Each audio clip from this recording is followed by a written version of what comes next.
وقت کے ساتھ ساتھ اتنے امیر ہو گئے کہ حکومتوں کو قرض دینے لگے اور اپنی مرضی کے قوانین بنوانے لگے۔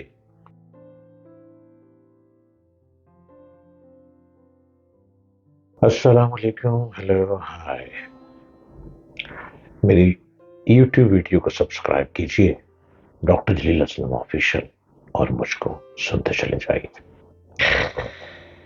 بینک ایک منافع بخش کاروبار کرتا ہے۔ ان یہودیوں کے پاس سونا اکٹھا ہوتا اور یہ قرض دیتے اور سود کما کر امیر تر ہوتے گئے۔ کچھ عرصے بعد بڑے پیمانے پر سونے کے سکوں کا لین دین کرنے، بڑے مکان اور حفاظتی سپاہیوں پہرے داری رکھنے کی وجہ سے اکثر لوگ اپنا سونا ان کے پاس حفاظت کے لیے رکھوانے لگے۔ یہ سونے کی حفاظت کرنے کی کچھ رقم وصول کرتے، اس کی رسید بنا دیتے۔ یہ معاملہ یوں چلتا رہا، پر کچھ عرصے بعد ان بینکروں نے ایک بات نوٹ کی، وہ یہ کہ سونا رکھوانے کوئی اور آتا ہے اور لینے کے لیے کوئی اور۔ مزید یہ کہ سونا رکھوانے والے لوگ زیادہ تھے اور واپس لینے والے بہت کم۔ یعنی لوگوں نے سونے کی رسیدوں پر ہی لین دین شروع کر لیا تھا۔ ان رسیدوں پر اعتماد کی وجہ یہ تھی کہ جس کا جب جی چاہا وہ مطلوبہ بینکوں کے پاس جاتا اور اسے اسی وقت سونا مل جاتا۔ اس اعتماد نے مارکیٹ میں ان رسیدوں کو وہی اہمیت دلا دی جو کہ اصل سونے کی اشرفیوں کی اہمیت تھی۔ اہمیت کیوں نہ ہوتی؟ کیونکہ کئی دہائیاں لوگوں نے انہیں استعمال کیا اور کبھی کوئی رسید لوٹائی نہیں گئی۔ اس اعتماد کا ان بینکوں نے ناجائز فائدہ اٹھانا شروع کیا۔ انہوں نے پاس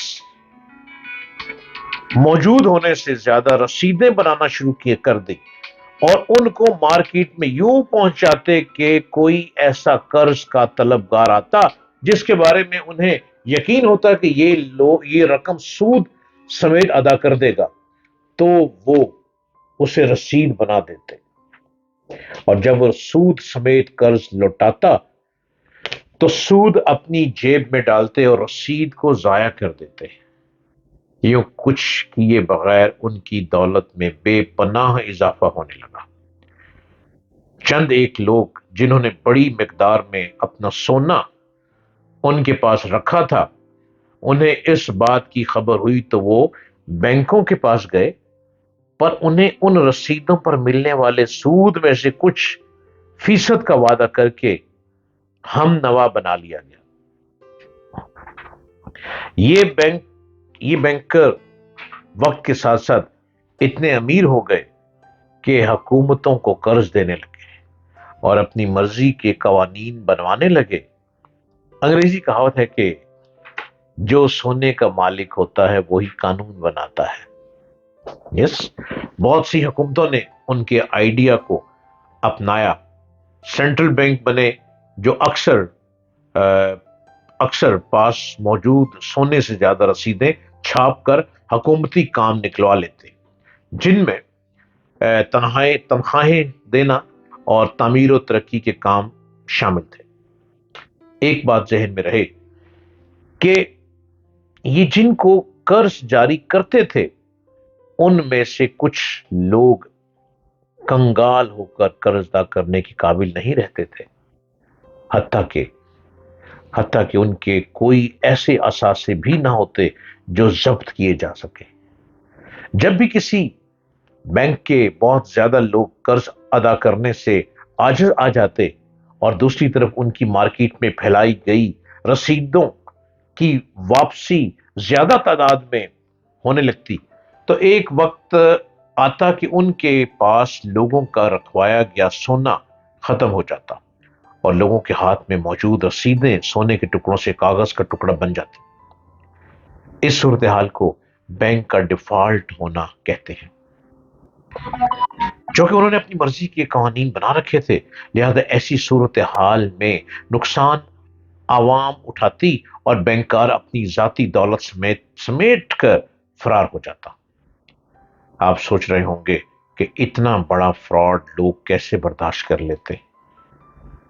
تو جواب یہ ہے کہ لوگ تب تک بے بس ہو چکے تھے، کاغذ کی رسیدیں مارکیٹ میں بہت زیادہ عام ہو چکی تھی، اور یہ کہ بینکوں کا یہ فراڈ حال حال ہی آشکار ہوتا تھا، اور ان بینکوں نے اپنے تحفظ کے لیے حکومتی سرپرستی بھی حاصل کر رکھی تھی، اور خود کو تحفظ دینے والے قوانین بھی، اور اس سارے بینکنگ سسٹم کو اتنا پیچیدہ بنا کر پیش کیا گیا تھا کہ عام لوگ اسے سمجھنے سے قاصر ہوتے، جیسے کہ اسی طرز کے بینک آج بھی چل رہے ہیں اور ہم ان کے فراڈ کو جانتے ہی نہیں۔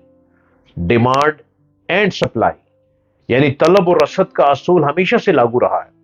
جب بھی مارکیٹ میں اشیاء اور کرنسی کی سپلائی میں توازن رہتا ہے، قیمتوں میں تسلسل قائم رہتا ہے، پر جب اشیاء اتنی ہی رہیں اور کرنسی کی سپلائی بڑھ جائے تو اسے افراط زر کہتے ہیں۔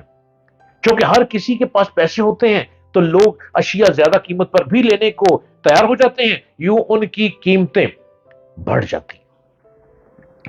دوسری طرف دوسری طرف میں اشیاء کا زیادہ ہو جانا، جن کی وجہ سے کرنسی کی قدر بڑھتی ہے اور اشیاء کی قیمتیں کم ہو جاتی ہیں۔ جب سے بینک قائم ہوئے اور پھر حکومتی سرپرستی میں گئے، اور انہوں نے اندھا دھند رسیدیں جنہیں نوٹ کیا جاتا ہے چھاپنے شروع کیے، تب سے مارکیٹ میں کرنسی کی سپلائی بڑھتی جا رہی ہے اور اشیاء کی قیمتیں بھی بڑھتی جا رہی ہیں۔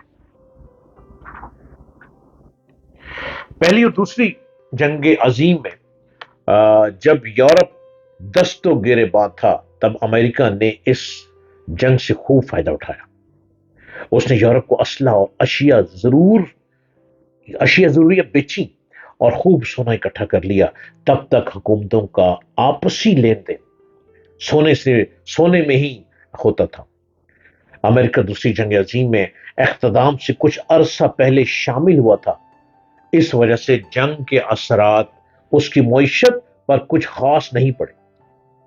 اس وقت جتنے امریکی ڈالر مارکیٹ میں تھے، امریکہ کے پاس اتنا ہی سونا بھی تھا۔